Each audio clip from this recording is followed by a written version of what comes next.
Hi students. सो कैसे हो आप लोग? आई होप आप सब बढ़िया होंगे। आज हम लोग शुरू कर रहे हैं ट्वेल्थ का क्रैश कोर्स बायोलॉजी का, है ना। ये हम लोग ट्राई करेंगे कि विद इन 2 to 3 मंथ सारा ट्वेल्थ का चैप्टर्स हम लोग वन बाय वन कवर कर ले। विद इन 2 मंथ्स हो जाएगा बेसिकली। ये जो क्रैश कोर्स है हमारा बायोलॉजी का, ये बोर्ड और नीट पर्सपेक्टिव दोनों के लेवल पे होगा। दोनों लोग आप लोग यूज कर सकते हो ये पढ़ाई के लिए अपने। आज हम लोग पहला चैप्टर शुरू कर रहे हैं, that is your sexual reproduction in flowering plants, है ना। तो इसमें हम लोग एनसीईआरटी डायग्राम्स पीवाईक्यू सब पे हम लोग वन बाई वन एक्सप्लोर करेंगे क्या है। तो आज का जो हमारा मेन टॉपिक होगा, जो मेन कंटेंट है वो यहाँ से शुरू होता है। तो पहला कंटेंट है हमारा साइंटिस्ट, है ना।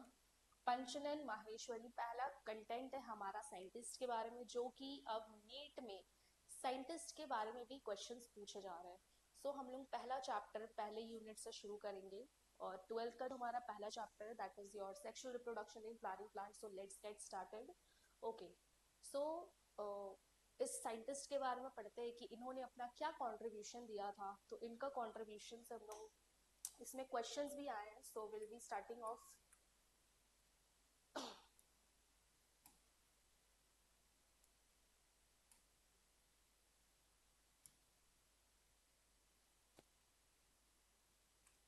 ओके, ठीक है, ठीक हो गया। ओके। साइंटिस्ट के बारे में क्या पढ़ना है कि ये बॉर्न इन नवंबर 1904 इन जयपुर राजस्थान, और he became one of the most distinguished botanists not only of India but of the entire world। इनका जो बेसिक कंट्रीब्यूशन है वो हम लोग देखते क्या है। तो इनका जो बेसिक कंट्रीब्यूशन है वो है एम्ब्रियोलॉजिकल कैरेक्टर्स इन टैक्सोनॉमी में इनका कंट्रीब्यूशन था, टिश्यू कल्चर में इनका कंट्रीब्यूशन था, और एक है हमारा इंट्रा ओवेरियन पॉलिनेशन की, मतलब जो लैबोरेटरीज में टेस्ट ट्यूब्स हैं वहां इन्होंने पॉलिनेशन परफॉर्म किया था। ठीक है। और हम लोग जो एनसीईआरटी जो पढ़ रहे हैं, हम लोग जो आज एनसीईआरटी पढ़ रहे हैं, इस बुक में भी इनका मेजर कंट्रीब्यूशन था। तो ये सारे इनके कंट्रीब्यूशंस है। तो ज्यादा कुछ नहीं, बस ये 3-4 पॉइंट्स आपको याद रखने हैं साइंटिस्ट के बारे में। ओके। ये हमारा मेन कंटेंट शुरू है। बात करते हैं हमारे फ्लावर्स के बारे में क्या है। Are we not lucky that plants reproduce sexually. Plants कैसे रिप्रोड्यूस करते हैं? Sexually. Sexually. So sexual reproduction में क्या होता है? गैमीट्स का फॉर्मेशन। तो सेक्सुअल रिप्रोडक्शन का मेन कैरेक्टरिस्टिक फीचर ही क्या है कि वो गैमीट्स बनते हैं वहां पे, जिस प्रोसेस को बोलते हैं गमीटोजेनेसिस। द माइरियड्स ऑफ फ्लावर्स, माइरियड्स का मतलब क्या है? कलेक्शन ऑफ फ्लावर्स, है ना। कलेक्शन या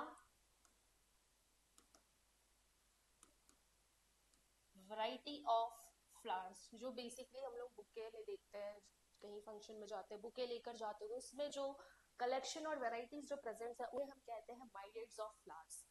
That we enjoy gazing at the scent and the perfumes that we soon over, the rich colors that attract us are all there as an aid to sexual reproduction। तो sexual reproduction में अभी बात हुई कि sexual reproduction का characteristic feature क्या है कि इनमें गैमीट बनते हैं, और गैमीट जिस प्रोसेस से बनते हैं उस प्रोसेस को बोलते हैं गमीटोजेनेसिस। ठीक है। Flowers do not exist only for us to be used for our own selfishness. तो फ्लावर्स जो है सिर्फ हमें वो अच्छा दिखने के लिए या हमारे लिए नहीं बना है कि वाह कितना सुंदर फ्लावर है। तो फ्लावर्स जो है बहुत सारी चीजों में यूज होता है, जैसे कि कल्चरल लेवल पे, ओकेशन में हम लोग यूज करते हैं फ्लावर्स अपना लव दिखाने के लिए, अफेक्शन दिखाने के लिए। इनफैक्ट जो है ना, हम लोग जब किसी की डेथ होती है उसमें भी हम लोग फ्लावर्स लेकर जाते हैं। फ्लावर्स जो है बहुत सारे इमोशंस में हम लोग यूज करते हैं। All flowering plant show sexual reproduction. Look at the diversity of structure of the inflorescence. Inflorescence क्या है? इनफ्लोरेसेंस हम लोग स्टैंडर्ड 11 में पढ़े थे। तो इनफ्लोरेसेंस का मतलब क्या होता है? इनफ्लोरेसेंस का मतलब है अरेंजमेंट ऑफ फ्लावर्स, है ना। ये स्टैंडर्ड 11 में हम लोग ये पढ़े थे इनफ्लोरेसेंस के बारे में। तो इनफ्लोरेसेंस क्या है? अरेंजमेंट ऑफ फ्लावर्स की, फ्लावर्स किस तरीके से अरेंज्ड है। साइमोज और रेसमोज, आई होप आप लोगों को याद होगा कि जो मेन एक्सिस, अगर मेन एक्सिस पे प्रेजेंट है फ्लावर्स की, या मेन एक्सिस के लैटरली में प्रेजेंट है फ्लावर्स, तो उसके बेसिस पे है फ्लावर्स का अरेंजमेंट होता है, उन्हीं को हम कहते हैं inflorescence. Flowers and floral plants shows an amazing range of adaptations to ensure formation of the end products of sexual reproduction। तो फ्लावर का जो एंड प्रोडक्ट है सेक्सुअल रिप्रोडक्शन का, जैसे ह्यूमन का जो एंड प्रोडक्ट होता है सेक्सुअल रिप्रोडक्शन, वो क्या होता है, बेबीज। तो फ्लावर्स में जो एंड प्रोडक्ट है सेक्सुअल रिप्रोडक्शन का वो होता है फ्रूट्स एंड सीड्स। ये बहुत इंपॉर्टेंट लाइन है कि जो फ्लावर का एंड प्रोडक्ट है, फ्लावर का जो एंड प्रोडक्ट होता है सेक्सुअल रिप्रोडक्शन का, that is your fruits and seeds. In this chapter, let us understand the morphology, structure, and the processes of sexual reproduction in flowering plants. तो flowering plants क्या है? Flowering plants है angiosperms, है ना। तो जो भी हम लोग फ्लावरिंग प्लांट्स है, वो सारे फ्लावरिंग प्लांट्स को हम बोलते हैं एंजियोस्पर्म्स। ये भी स्टैंडर्ड 11 की बात है। एंजियोस्पर्म्स, जिम्नोस्पर्म्स, ये सब हम लोग ब्रायोफाइटा, टेरिडोफाइटा, ये सब हम स्टैंडर्ड 11 में पढ़ चुके हैं। तो जितने भी फ्लावरिंग प्लांट्स है, जो भी प्लांट्स फ्लावर बियर कर सकते हैं, वो सारे किस कैटेगरी में आते हैं? एंजियोस्पर्म्स। तो बेसिकली हम लोग जो ये चैप्टर पढ़ रहे हैं वो किसके बारे में पढ़ा जा रहा है? एंजियोस्पर्म्स, है ना, क्योंकि एंजियोस्पर्म्स ही वो प्लांट है जिसमें फ्लावर्स होते हैं। तो थोड़ा इंट्रोडक्शन पढ़ते हैं फ्लावर्स का क्या है। Human beings have had an intimate relationship with flowers since time immemorial. Flowers are objects of, तो flowers क्या objects है? Aesthetic, ornamental, social, religious and cultural level. तो flowers हम लोग सजाने के लिए यूज करते हैं घर में, डेकोरेशंस हो गए, शादी हो गई, कुछ इवेंट हो गया, किसी को लव दिखाना है, अफेक्शन दिखाना है ना, किसी के डेथ सेरेमनी में, तो बहुत जगह फ्लावर्स यूज होते हैं। सर फिर ह्यूमन इमोशन है ना, love, affection, happiness, grief, morning, तो ये सारी चीजों में यूज होता है flowers. To a biologist, flowers are morphological and embryological marvels and the sites of sexual reproduction. तो flowers sites of sexual reproduction क्यों है? क्योंकि फ्लावर्स में ही मेल और फीमेल सेक्स ऑर्गन प्रेजेंट है। अब जहां मेल और फीमेल सेक्स ऑर्गन प्रेजेंट है, तो मेल जो सेक्स ऑर्गन है वो मेल गैमेट बनाएगा, female sex organ female gamete बनाएगी। तो जो मेल और फीमेल सेक्स ऑर्गन है वो कहाँ प्रेजेंट होते हैं? फ्लावर्स में। इसीलिए फ्लावर्स को बोला गया है कि वो साइट है सेक्सुअल रिप्रोडक्शन का। In earlier classes you have read the various parts of flowers, but still हम लोग पार्ट्स ऑफ फ्लावर के बारे में बात करेंगे कि पार्ट्स ऑफ फ्लावर्स क्या है ना। सो हम लोग फ्लावर का डायग्राम बनाते हैं, कैसा दिखता है, क्या है फ्लावर में, हम लोग शुरू करते हैं। तो फ्लावर का जो लोअर मोस्ट पोर्शन है, इसे हम कहते हैं पेडिसिल या स्टॉक, है ना। ये जो पार्ट्स ऑफ फ्लावर्स है स्टैंडर्ड 9 से पढ़ते आ रहे हैं। तो जो नीचे जो लोअर मोस्ट पोर्शन है फ्लावर का, वो हो जाता है हमारा फ्लावर पेडिसिल या स्टॉक। अब पेडिसिल या स्टॉक के ऊपर एक सोलेन लाइक पोर्शन प्रेजेंट है। ये सोलेन लाइक पोर्शन जो प्रेजेंट होता है, इन्हें हम कहते हैं थैलेमस, और इस थैलेमस को हम कहते हैं रिसेप्टिकल। थैलेमस और रिसेप्टिकल। अब थैलेमस में हम लोग जो पार्ट्स ऑफ फ्लावर्स पढ़ रहे हैं वो हम लोग बाहर और बाहर से अंदर की तरफ पढ़ रहे हैं, ठीक है। बाहर में प्रेजेंट होता है क्या? सेपल्स, फिर प्रेजेंट होता है पेटल्स, फिर प्रेजेंट होता है हमारा मेल सेक्स ऑर्गन और फीमेल सेक्स ऑर्गन। तो हम लोग बाहर से अंदर की तरफ बढ़ेंगे। तो बाहर हमारा क्या प्रेजेंट है? सेपल्स। अब सेपल्स तो एक नहीं है, सेपल्स बहुत सारे प्रेजेंट होते हैं। तो ये हो गया हमारा sepals, and group of sepals को बोला जाता है कैलेक्स, है ना। ग्रुप ऑफ सेपल्स को क्या बोला जाता है? कैलेक्स। अब इसमें प्रेजेंट है ये पेटल्स, है ना। इसमें प्रेजेंट क्या होते हैं? ये पेटल्स। तो ग्रुप ऑफ पेटल्स को क्या बोला जाता है? कोरोला। ग्रुप ऑफ पेटल्स हो गया हमारा कोरोला। अब इस फ्लावर में ही, इस फ्लावर में ही प्रेजेंट है हमारा मेल और फीमेल सेक्स ऑर्गन। तो देखते हैं कैसे प्रेजेंट होता है। तो यहाँ पे प्रेजेंट है हमारा एंथर और फिलामेंट, है ना। यहाँ पे क्या प्रेजेंट है हमारा? एंथर और फिलामेंट, जिसे हम कहते हैं स्टेमन। और इस ग्रुप ऑफ स्टेमन को हम लोग बोलते हैं एंड्रोशियम। ग्रुप ऑफ स्टेमन क्या हो गया? एंड्रोशियम। और एंड्रोशियम ही है हमारा मेल सेक्स ऑर्गन। बीच में यहाँ प्रेजेंट होता है female sex organ, this is your stigma, ये है स्टाइल और ये है ओवरी। तो इसे हम कहते हैं कार्पेल या पिस्टल, और ग्रुप ऑफ कार्पेल या पिस्टल को कहते हैं गाइनोशियम। ग्रुप ऑफ कार्पेल या पिस्टल को क्या कहते हैं? गाइनोशियम।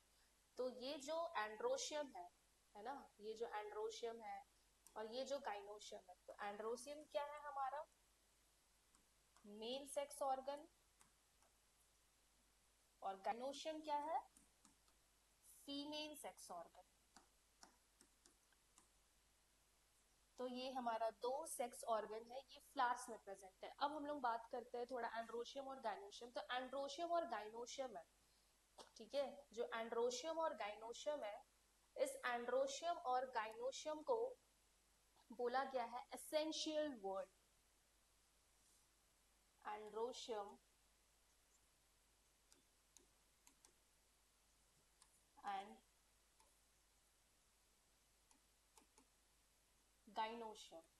तो ये जो एंड्रोशियम और गाइनोशियम है ना, जो एंड्रोशियम और गाइनोशियम है, ये एंड्रोशियम और गाइनोशियम को बोला गया है क्या? एसेंशियल वर्ल्ड या रिप्रोडक्टिव वर्ल्ड या fertile world.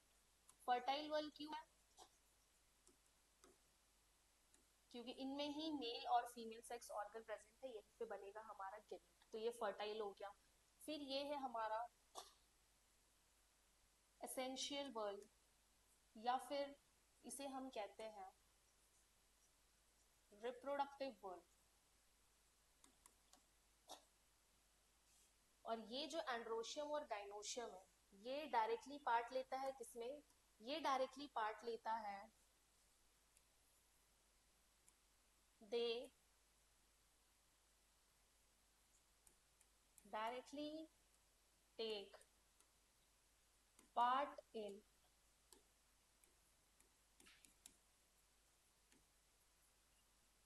sexual reproduction।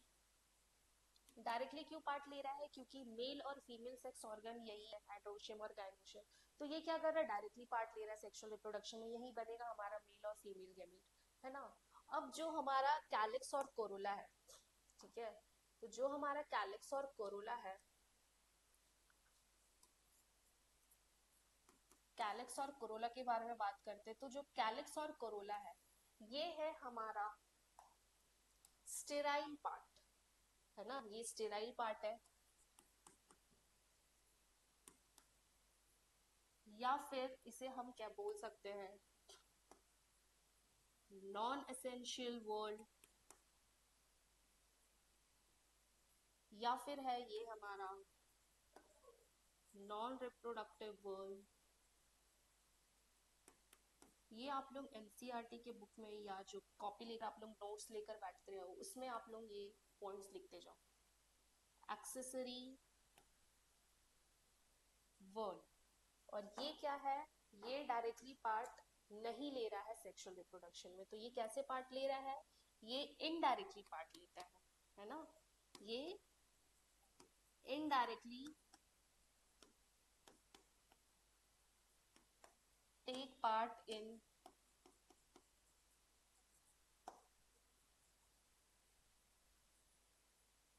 Sexual reproduction.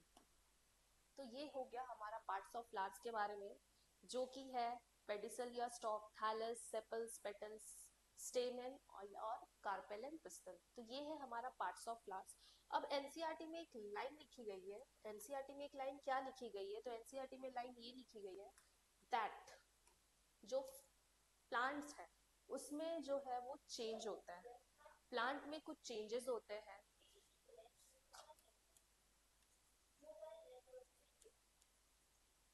तो जो प्लांट में चेंजेस है, वो प्लांट में चेंजेस कैसे हो रहे हैं? वो होते हैं हार्मोनल चेंजेस, या होते हैं स्ट्रक्चरल चेंजेस। तो प्लांट में चेंजेस कैसे हो रहे हैं? Hormonal and structure. हार्मोनल का क्या हो रहा है कि हार्मोन्स की वजह से हार्मोनल चेंजेस होता है, एंड उन हार्मोन्स की वजह से क्या हो रहा है? प्लांट में स्ट्रक्चरल चेंजेस भी हो रहा है। तो एनसीईआरटी में लाइन ये लिखी गई है कि जो शूट मेरिस्टम था हमारा, है ना, जो शूट मेरिस्टम है वो चेंज होता है फ्लोरल मेरिस्टम में, मेरिस्टम क्या है? रैपिडली डिवाइडिंग सेल्स, ये स्टैंडर्ड टाइम में आप लोग पढ़े हो, है ना। मेरिस्टम क्या है? Rapidly dividing cells. Shoot meristem किस में चेंज हुआ? फ्लोरल मेरिस्टम में। अब फ्लोरल मेरिस्टम किस में चेंज होगा? फ्लोरल प्राइमोडियम में। फ्लोरल प्राइमोडियम चेंज होता है फ्लोरल बर्ड में, and ultimately it lead to flower. Ultimately क्या बना अब? फ्लावर। तो फ्लावर बेसिकली किससे बना है? शूट मेरिस्टम से। तो कैन वी से कि जो फ्लावर है, क्या हम बोल सकते हैं कि flower is a modified shoot, है ना। क्या फ्लावर एक मॉडिफाइड शूट है? ये शूट का ही मॉडिफिकेशन से बना है फ्लावर। तो एनसीईआरटी में ये बात लिखी गई है कि फ्लावर जो है ये हमारा है मॉडिफाइड शूट। इस ये जो अभी मैं समझाई इसका हम लोग पैराग्राफ पढ़ते हैं। Much before the actual flower is seen on a plant, the decision that the plant is going to flower has already taken place. तो जो फ्लावर बनता है, फ्लावर जो है बहुत टाइम बाद बनता है, लेकिन जो फ्लावर बनने का जो डिसीजन है वो बहुत पहले ही ले लिया जाता है ना। तो फ्लावर बनने का डिसीजन बहुत पहले ही ले लिया जाता है, और जब फ्लावर आ गया प्लांट में तो वो इस बात का प्रूफ है कि अब उस प्लांट में सेक्सुअल रिप्रोडक्शन हो सकता है। जब फ्लावर आ गया तो फ्लावर उस चीज का प्रूफ है कि अब वहां पे सेक्सुअल रिप्रोडक्शन हो सकता है। वहां पे अब male and female sex organ आ चुके हैं, ठीक है। तो फ्लावर जो है बचपन से नहीं होता है, फ्लावर जो है प्लांट के बचपन से ही नहीं होता है, कुछ टाइम बाद फ्लावर्स आते हैं प्लांट में। वो फेज को हम लोग बोलते हैं वेजिटेटिव फेज, जैसे हम लोग ह्यूमन में बोलते हैं जुवेनाइल फेज, है ना। तो several hormonal and structural changes, तो क्या है? hormonal and structural changes are initiated which lead to the differentiation and further development of the floral primordium. primordium वो cells है जिससे flowers बनेंगे। inflorescence are formed which bear the floral buds and then the flowers. तो फिर floral primordium से क्या बना? floral buds and then it leads to flowers. In the flower, the male and the female reproductive structures, androecium and gynoecium, differentiate and develop. Androecium क्या है? Male sex organ. Gynoecium क्या है? Female sex organ. You would recollect that the androecium consists of a whole of stamen. तो androecium किसका बना हुआ है? whole यानी group of stamen representing the male reproductive organ, and the gynoecium क्या represent करता है? female reproductive organ. और ये किसका whole है? जैसे ये stamen का whole है, ये किसका whole है? कार्पेल का, या हम कह सकते हैं पिस्टल का, ठीक है। तो ये हो गया हमारे प्लांट में चेंजेस। अब हम लोग बात करते हैं इवेंट्स इन सेक्सुअल रिप्रोडक्शन। अब सेक्सुअल रिप्रोडक्शन में क्या इवेंट्स होता है? तो पहला इवेंट है हमारा प्री फर्टिलाइजेशन इवेंट, जिसमें होते हैं गैमीट का फॉर्मेशन एंड पॉलिनेशन, है ना। तो जिसमें होता है हमारा फॉर्मेशन ऑफ गैमीट और गैमीट ट्रांसफर, जो हम लोग बोलते हैं। फॉर्मेशन ऑफ गैमीट को क्या बोला जाता है? गैमीटोजेनेसिस। और गैमीट ट्रांसफर मतलब कि बेसिकली बात हो रही है पॉलिनेशन की, है ना। तो पहला इवेंट है हमारा प्री फर्टिलाइजेशन इवेंट। उसके बाद जब पॉलिनेशन हो गया, मेल गैमीट का ट्रांसफर हो गया फीमेल गैमीट में, तो ये क्या हो गया? पॉलिनेशन। और फीमेल और मेल गैमीट का फ्यूजन हो जाएगा, तो वो क्या हो जाएगा? हमारा second event, that is your fertilisation. फिर आता है हमारा पोस्ट फर्टिलाइजेशन इवेंट, कि मतलब सीड, एम्ब्रियो और ये सारी चीजें कैसे बनेंगे, ये आएगा हमारा पोस्ट फर्टिलाइजेशन इवेंट में। तो बात करते हैं हम प्री फर्टिलाइजेशन इवेंट से शुरू करते हैं। प्री फर्टिलाइजेशन इवेंट में दो इवेंट है, एक है हमारा गैमीट फॉर्मेशन, एक है हमारा पॉलिनेशन। तो गैमीट फॉर्मेशन क्या है? हमारा गैमीटोजेनेसिस, और दूसरा है हमारा पॉलिनेशन, जो कि है गैमीट का ट्रांसफर होना, ठीक है। अब बात करते हैं मेल रिप्रोडक्टिव वर्ल्ड। तो अब मेल रिप्रोडक्टिव वर्ल्ड है, फीमेल रिप्रोडक्टिव वर्ल्ड है, ठीक है। अब बनाना है हमें मेल गैमीट और फीमेल गैमीट, फिर उनका कराना है फ्यूजन। तो हम लोग अब स्टेप बाय स्टेप देखेंगे कि गैमीट्स कैसे बनते हैं। तो पहले आज हम लोग सीखेंगे कि मेल गैमीट कैसे बनेगा, ठीक है। तो मेल रिप्रोडक्टिव जो वर्ल्ड है उन्हें ही क्या किया है? बोला गया है एंड्रोशियम। जो मेल रिप्रोडक्टिव वर्ल्ड है वो है एंड्रोशियम। जो मेल रिप्रोडक्टिव ऑर्गन उन्हें ही हम कहते हैं मेल सेक्स ऑर्गन। इसका जो बेसिक यूनिट है वो क्या है, स्टेमिन, और स्टेमिन को हम लोग बोलते हैं माइक्रोस्पोरोफिल। इसे माइक्रोस्पोरोफिल क्यों कहते हैं वो आपको फर्दर लेक्चर्स में समझ आएगा, ठीक है।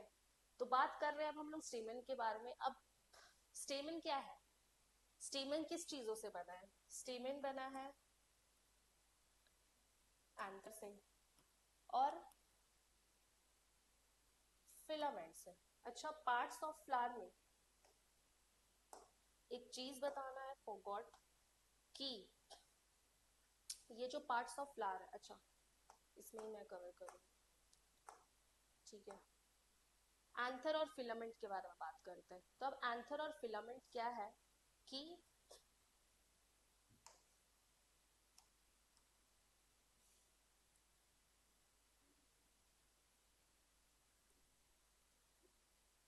ये है एंथर, ये है फिलामेंट, और फिलामेंट किससे अटैच्ड है, ये अटैच्ड है हमारे थैलेमस से। तो ये क्या हो गया, एंथर, ये है फिलामेंट, और ये है थैलेमस, ठीक है। एंथर है, फिलामेंट है, थैलेमस है। फिलामेंट क्या है, long thin like structure.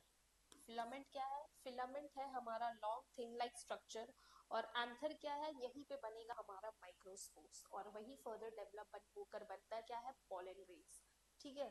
Anther है, फिलामेंट है, थैलेमस है। अब जो थैलेमस के पास है कनेक्टेड, जो थैलेमस के पास कनेक्टेड है फिलामेंट, ये हो जाएगा हमारा proximal end, P for proximal, P for pass, तो ये हो गया हमारा प्रॉक्सिमल एंड। और जो थैलेमस से दूर जो कनेक्टेड है ये पार्ट है ना, ये फिलामेंट का जो पार्ट है ये होता है distal end.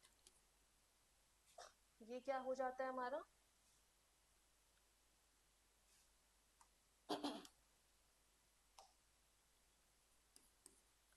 Distal end. Filament जो थैलेमस के तरफ अटैच्ड है वो पार्ट हो गया फ्लावर का प्रॉक्सिमल एंड, और ये हो गया distal end, D for distal, D for दूर, ठीक है। तो ये है एंथर, फिलामेंट और थैलेमस। अब कुछ कुछ तो स्टेमेन है वो किससे अटैच रहते हैं, पेटल से। कुछ कुछ जो स्टेमेन है वो अटैच रहते हैं पेटल से, उनको वही बोला गया है एपीपेटलस कंडीशन। ये भी स्टैंडर्ड 11 का बात है, एपीपेटलस कंडीशन, है ना। जो पेटल से अटैच रहते हैं स्टेमन, उनको बोला गया है एपीपेटलस कंडीशन। तो ये बात हो गई एंथर की, फिलामेंट की और थैलेमस की। अब हम लोग एंथर के बारे में पढ़ेंगे कि क्योंकि मेन जो स्टेराइल पार्ट है, सॉरी जो फर्टाइल पार्ट है वो क्या है, एंथर ही है। एंथर ही है हमारा फर्टाइल पार्ट, ठीक है। एंथर ही हमारा फर्टाइल पार्ट, क्योंकि यही बन रहा है मेल गैमेट, ये आगे जाकर यही बनेगा मेल गैमेट, यही बनता है पोलन ग्रेन। तो anther is our fertile part. अब हम लोग एंथर के बारे में पढ़ेंगे कि एंथर एक्चुअली दिखता कैसा है, ठीक है। तो बात करते हैं एंथर की। एंथर का जो पहला कैरेक्टर है वो है बाइलोब्ड। बाइलोब्ड मतलब कि ये जो एंथर है इसमें दो लोब बने हैं, ठीक है। ये है हमारा लोब 1, ये है लोब 2। तो एंथर है वो बीच से डिवाइडेड है दो लोब्स में, इसीलिए ये बोला गया है कि जो एंथर है वो है बाइलोब। अब हर लोब में दो थीका प्रेजेंट है। क्या प्रेजेंट है, ये जो एंथर है हर लोब में यहाँ प्रेजेंट है एक थीका, दो थीका, तीन थीका, चार थीका। तो इसे हम बोलते हैं कि एंथर क्या है, बाइथीकस या डाइथीकस, कुछ भी बोल सकते हैं। तो ये जो बाई, एक्चुअली तो यहाँ पे चार थीका है, पर इसे एनसीईआरटी टेट्राथीकस नहीं, ये जो बाइथीकस है ये एक लोब के रिस्पेक्ट में बात की गई है, इसीलिए बोला गया है कि ये बाइथीकस है। तो ये याद रखना है कि यहाँ पे टेट्राथीकस नहीं लिखा जाएगा, क्योंकि एनसीईआरटी बोल रहे हैं कि आपको एक लोब के बेसिस पे बात करना है, तो एक लोब पे 2 थीका प्रेजेंट है, इसीलिए ये बोला गया है बाइथीकस। अब तीसरा पॉइंट ये है कि जो हर थीका है, हर थीका में प्रेजेंट है माइक्रोस्पोरेंजियम, हर थीका में यही प्रेजेंट होता है हमारा माइक्रोस्पोरेंजियम। तो कितने माइक्रोस्पोरेंजियम हो गए? 4। ठीक है, तो तीसरा ये है कि इसे हम कहते हैं टेट्रास्पोरेंजिएटेड। ये क्या है? टेट्रास्पोरेंजिएट। तो एंथर का 3 बेसिक फीचर्स क्या हो गया कि वो एक बाइलोब है, 2 लोब में डिवाइडेड है, फिर जो हर लोब है वो 2 थीका में डिवाइडेड होता है, 2 थीका प्रेजेंट होते हैं हर लोब में, टोटल 4 थीका हो गया, और हर थीका में प्रेजेंट है एक माइक्रोस्पोरेंजियम, इसीलिए ये बोला गया है कि ये टेट्रास्पोरेंजिएट कंडीशन है। तो अब हम लोग बात करते हैं इसका जब हम लोग ट्रांसवर्स सेक्शन ऐसे कट करेंगे, इसका जब ट्रांसवर्स सेक्शन कट किया जाता है तो वो कुछ ऐसा दिखता है।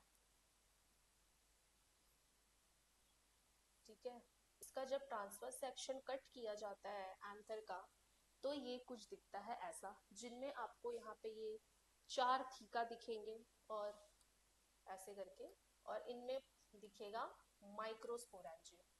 ठीक है, तो जब हम लोग इसका ट्रांसवर्स सेक्शन कट करते हैं एंथर का, तो ये कुछ इस तरीके से दिखता है, ये हम लोग एनसीईआरटी में देखते हैं, ये देखो। तो ये है हमारा क्या? फिलामेंट, ये है एंथर। एंथर को जब यहाँ से कट किया गया, तो ये कट होने के बाद ये कुछ ऐसा स्ट्रक्चर दिख रहा है, दिख रहा है ना? तो इसी स्ट्रक्चर के बारे में हम लोग थोड़ा डिटेल में पढ़ेंगे, क्योंकि यहाँ पे जो ये माइक्रोस्पोरेंजियम है, ये जो माइक्रोस्पोर है, यहाँ पे ये फ्यूज माइक्रोस्पोरेंजियम दिखाया जा रहा है, ये हम लोग बाद में पढ़ेंगे फर्दर क्लास में कि ये क्या है। तो यहाँ पे प्रेजेंट है 4 माइक्रोस्पोरेंजियम, जहाँ पे बनेगा हमारा माइक्रोस्पोर एंड वो फर्दर डेवलप होगा, वो बनेगा पोलन ग्रेन्स।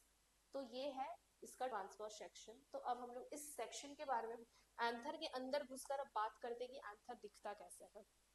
ठीक है, तो एक बात यहाँ और बोलना है कि ये जो एंथर है,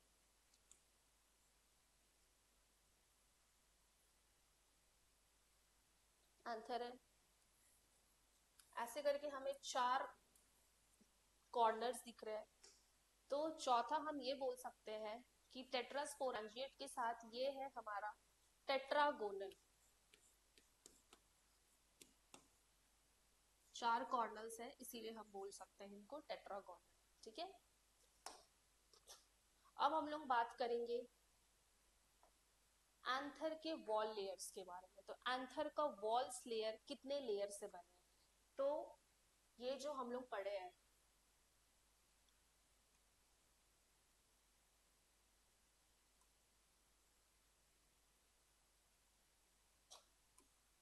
चार थीका प्रेजेंट है, जिनमें प्रेजेंट है हमारा माइक्रोस्पोरेंजियम। यहाँ पे प्रेजेंट होता है हमारा कनेक्टिव टिश्यू, जो कि 2 लोब्स को जोड़कर रखते हैं। यहाँ पे प्रेजेंट है कनेक्टिव टिश्यू जो 2 लोब्स को जोड़कर रखते हैं। तो अब हम लोग इस सेक्शन को कट करेंगे, इस सेक्शन को कट करके देखेंगे कि एंथर के वॉल्स लेयर्स कितने हैं, है ना? इस सेक्शन को कट किया गया है। अब हम लोग बात करेंगे एंथर के वॉल लेयर्स के बारे में। तो देखते हैं कैसा होता है एंथर का वॉल्स लेयर। एंथर के वॉल लेयर्स, तो पहला लेयर है हमारा एपिडर्मिस, जो कि सिंगल सेल लेयर है। ठीक है, तो जो पहला सेल्स है, ये सिंगल सेल लेयर है, इसे हम बोलते हैं, पहला लेयर क्या है? एपिडर्मिस। ये सिंगल सेल लेयर है और ये सबसे बाहर प्रेजेंट है, तो इनका काम क्या होगा? प्रोटेक्शन। ठीक है, इनका काम क्या होगा? प्रोटेक्शन करना। दूसरा जो लेयर है, जो एपिडर्मिस के जस्ट नीचे प्रेजेंट है, और वो भी सिंगल सेल लेयर है,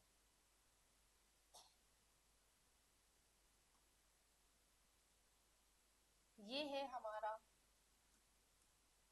एंडोथीशियम। ये है क्या? एंडोथीशियम। ये भी क्या है? सिंगल सेल लेयर है, सिंगल सेल लेयर है। ठीक है। अब एंडोथीशियम जो है ये बहुत इंपॉर्टेंट लेयर, क्योंकि यहाँ पे होता है डेहिसेंस। डेहिसेंस का मतलब होता है एंथर का फटना। तो एंथर का जो फटना है वो किसके वजह से हो रहा है? एंडोथीशियम। बट एनसीईआरटी में बोला गया है कि एंथर के 3 लेयर्स, वो तीनों काम करते हैं डेहिसेंस में, बट एक्चुअल जो डेहिसेंस का काम कर रहा है एंथर का फटना, वो कौन करता है? हमारा एंडोथीशियम। वो कैसे हो रहा है कि एंडोथीशियम में प्रेजेंट है अल्फा सेल्यूलोज फाइबर्स के बैंड। ठीक है, एंडोथीशियम में क्या प्रेजेंट है? अल्फा सेल्यूलोज फाइबर्स बैंड, जो कि होता है, कैसा होता है ये? Hygroscopic in nature. ये है hygroscopic in nature. Hygroscopic in nature का मतलब क्या है कि जब ये लोग क्या करते हैं, एंडोथीशियम के जो वॉल लेयर्स हैं वो क्या करते हैं? मॉइस्चर एब्जॉर्ब करते हैं। मॉइस्चर एब्जॉर्ब किए तो वो क्या हो गया? स्वेल हो गया। स्वेल होने के बाद आफ्टर मेच्योरिटी सारा वाटर जो है वो लॉस हो जाता है। वाटर लॉस होने के बाद श्रिंक होके क्या हो जाता है? वो फट जाता है इनमें। तो फिर ये हो गया हमारा एंडोशियम। जो हमारा थर्ड लेयर है वो है मिडिल लेयर, और मिडिल लेयर जो है वो 2 या 3 लेयर का बना है। ठीक है, तो ऐसे करके 3 लेयर का बना है। ये है हमारा मिडिल लेयर, जो कि 2 to 4 लेयर्स के बने होते हैं हमारा मिडिल लेयर्स। ठीक है, मिडिल लेयर्स जो है वो 2 to 4 लेयर्स के बने हैं। और ये क्या है? एफीमेरल है ओरिजिन में। ये क्या है? एफीमेरल है ओरिजिन में। इसका मतलब है कि ये शॉर्ट लिव्ड है। ये शॉर्ट लिव्ड है, इसका मतलब कि ये कुछ टाइम बाद इनका डेथ हो जाता है। इस लेयर का हो जाता है डेथ। किस लेयर का? मिडिल लेयर का। एंड में है ये जो माइक्रोस्पोरेंजियम है। माइक्रोस्पोरेंजियम के बाहर कवर करने वाला एक सिंगल सेल का लेयर होता है ऐसे, है ना? एक सिंगल सेल का ऐसे लेयर होता है।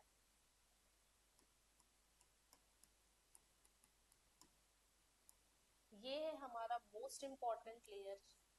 इस लेयर का नाम है टेपटम। ये भी है single layer.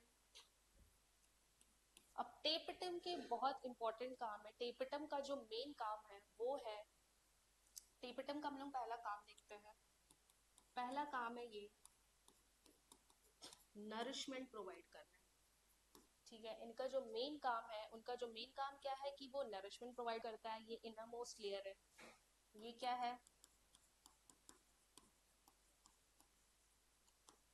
Inner most layer है। तीसरा है कि ये पॉलीप्लाइडी इन नेचर है। पॉलीप्लॉइडी का मतलब क्या है कि 2 सेट से ज्यादा क्रोमोसोम, बहुत सारे सेट्स ऑफ क्रोमोसोम्स प्रेजेंट है। चौथा है कि इनमें इनमें क्या होता है? More than 1 nucleus. इसमें क्या है? मोर देन 1 न्यूक्लियस प्रेजेंट है। एक से ज्यादा न्यूक्लियस एक सेल में कैसे प्रेजेंट होता है? माइटोसिस। माइटोसिस में क्या होता है? फ्री न्यूक्लियर डिवीजन एक टाइप का माइटोसिस है। उसमें क्या हो रहा है कि अंदर सिर्फ न्यूक्लियस डिवाइड हो रहा है, कैरियोकाइनेसिस हो रहा है, बट साइटोकाइनेसिस नहीं होता है। तो जब अंदर सिर्फ न्यूक्लियस डिवाइड हो रहे हैं बट साइटोप्लाज्म का कोई डिवीजन नहीं हो रहा है, तो एक पर्टिकुलर सेल के अंदर क्या हो जाएगा? बहुत सारा न्यूक्लियस आ जाएगा। तो नरिशमेंट हो गया, इनरमोस्ट लेयर हो गया, पॉलीप्लाइडी हो गया। इसमें क्या प्रेजेंट है? More than 1 nucleus. और ये बनाता है पॉलन किट। ये क्या बना रहा है? Pollen kit. पॉलन किट क्या है कि ये पॉलन ग्रेन है। ये अंदर वाला लेयर है जिसको बोलते हैं इंटाइन, बाहर वाला लेयर है एक्साइन। अब इनके बाहर यहाँ पे प्रेजेंट है,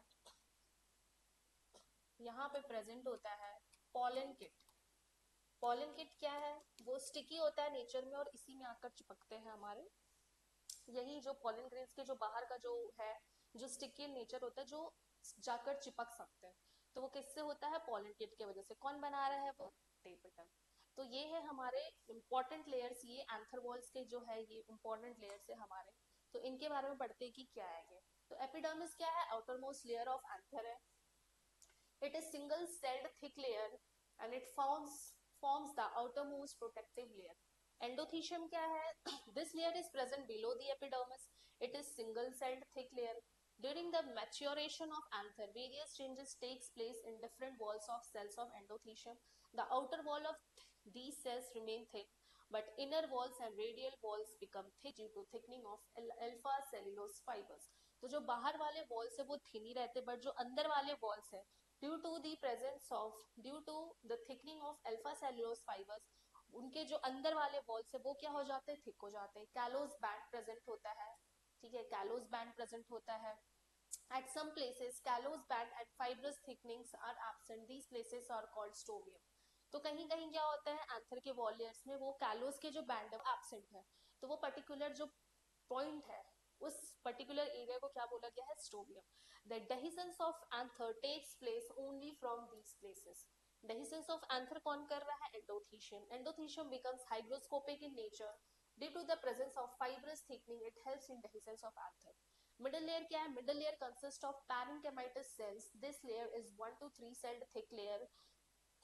फूड स्टोर्ड बाय, यहाँ पे क्या होता है, फूड का स्टोरेज होता है. Middle layer is ephemeral. Ephemeral का मतलब क्या है, शॉर्ट लिव्ड. और जब एंथर मैच्योर हो जाता है, एंथर मैच्योर में क्या होता है, मिडल लेयर जो है वो नहीं प्रेजेंट होता है. लास्ट लेयर है हमारा tapetum. It is the innermost layer which act as a nutritive layer. This is a single layered thick. The cells of the tapetum are initially diploid, but they become polyploid and multinucleated due to endomitosis and free nuclear division. एंडोमाइटोसिस हुआ जिसके वजह से polyploidy का condition आया, और free nuclear division की वजह से क्या हुआ, मल्टी न्यूक्लिएटेड कंडीशन बना.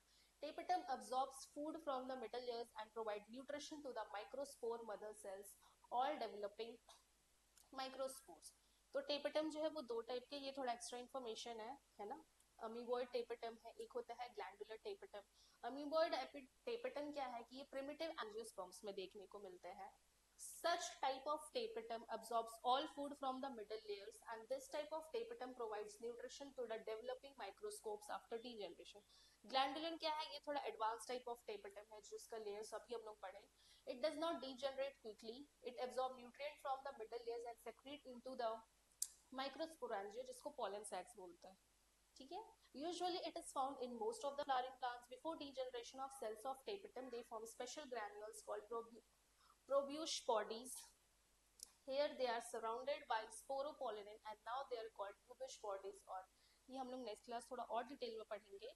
और फिर फंक्शंस ऑफ टेपेटम क्या है, न्यूट्रिशन प्रोवाइड कर रहा है किसको, माइक्रोस्पोर मदर सेल्स, और सिक्रीशन ऑफ स्पोरोपोलिन करता है, पॉलिनेट हो रहा है, secretion of enzyme of hormone हो रहा है, फॉर्मेशन हो रहा है किसका, यूबिश बॉडीज का. तो ये हम लोग थोड़ी और डिटेल में एक्स्ट्रा में बात करेंगे क्या होता है ये सब जब हम लोग माइक्रोस्पोरेंजिया का स्ट्रक्चर बात करेंगे. तो ये है हमारा एनसीईआरटी का डायग्राम जो ये प्रेजेंट है बीच में, दैट आई सेड ऑलरेडी. ये है हमारा कनेक्टिव टिश्यू. जो बाहर वाला लेयर है वो है एपिडर्मिस. एपिडर्मिस के नीचे कौन सा लेयर प्रेजेंट है, एंडोथीशियम. और फिर यहाँ पे प्रेजेंट है स्पोरोजिनस टिश्यू, इसके बारे में नेक्स्ट बात होगी. फिर है टेपिटम एंड मिडल लेयर्स. अब ये एंथर के वॉल्स के लेयर है. जो पहला सिंगल सेल लेयर है ये है हमारा एपिडर्मिस, ये है हमारा एंडोथीशियम, फिर है ये हमारा ये वाला पार्ट, ये है हमारा मिडल लेयर्स, और ये है टेपेटम जो कि यहाँ पे दिखा रहा है. एक न्यूक्लियस तो नहीं है, यहाँ पे बहुत सारे न्यूक्लियस प्रेजेंट होते हैं टेपेटम में. और फिर यहीं पे बनता है हमारा, ये देखो ये पॉलन, ये एंथर फट रहा है, और ये एंथर जब फट रहा है फिर यहाँ से क्या हो रहा है, सारा पॉलन ग्रेन्स बाहर रिलीज हो रहा है. ठीक है. तो ये एक लाइन ऑफ डेहिसेंस है, एक पर्टिकुलर लाइन से ही जो है स्टेमिन जो है, सॉरी ये जो है एंथर वो फटता है, वो कहीं से भी नहीं फटता, एक लाइन ऑफ डेहिसेंस होता है. तो यहाँ से फटा है ये, और सारा पॉलन ग्रेन्स जो है ये बाहर आ रहा है. ठीक है. तो ये पैराग्राफ जो अभी हम लोग लास्ट क्लास पढ़े एंथर के बारे में वो थोड़ा पढ़ लेते हैं. तो क्या पढ़े, स्टेमन, microsporangium and pollen grain. Figure 1.2a ये shows the two parts of the typical stamen. क्या है, the long and slender stalk like called the filament. long और slender क्या है, stalk like, इसको filament बोला जाता है. and the terminal generally bilobe structure called the anther. तो anther क्या है हमारा, bilobe structure है. the proximal end of the anther is attached to the thalamus. जो proximal end है ये वाला end, ये किससे attached है, ये इससे thalamus से attached है. और जो distal end है, distal end of the है और दी पेटल्स ऑफ द फ्लावर्स. तो जो पेटल्स ऑफ द फ्लावर से जब वो अटैच रहता है तो वो कौन सा कंडीशन है, एपीपेटलस कंडीशन. एपी मतलब ऊपर, पेटल्स के मतलब पेटल्स के ऊपर. The number and length of stamen are variable in flowers of different species. If we were to collect a stamen each from 10 flowers and arrange them on a slide, you would be able to appreciate the large variation in size seen in nature. A typical angiosperm anther is bilobed with each lobe having two theca. तो ये है हमारा diathecus. Often a longitudinal grooves runs long lengthwise separating the theca. ठीक है, separating the theca. Let us understand the various types of tissues and the organization in the transverse. The bilobe nature of an anther is very distinct in the transverse section, and the anther is a four-side, जिसको बोला गया है tetragonal, and consisting of four microsporangia located at the corners two in each lobe. The microsporangia develop further and become pollen sacs. तो ये जो है microsporangium वो further develop होकर क्या बनता है, pollen sacs. और they extend longitudinally all through the length of an anther and are packed with pollen grains. तो ये हम लोग और डिटेल में बात करेंगे. माइक्रोस्पोरेंजियम का स्ट्रक्चर कैसा है, appears nearly circular. तो ये सारी चीजें हम लोग नेक्स्ट क्लास में बात करेंगे. तो ये है हमारा स्टेमेन का स्ट्रक्चर.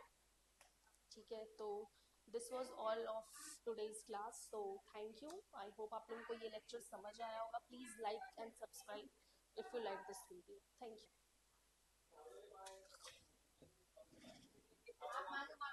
Sir sir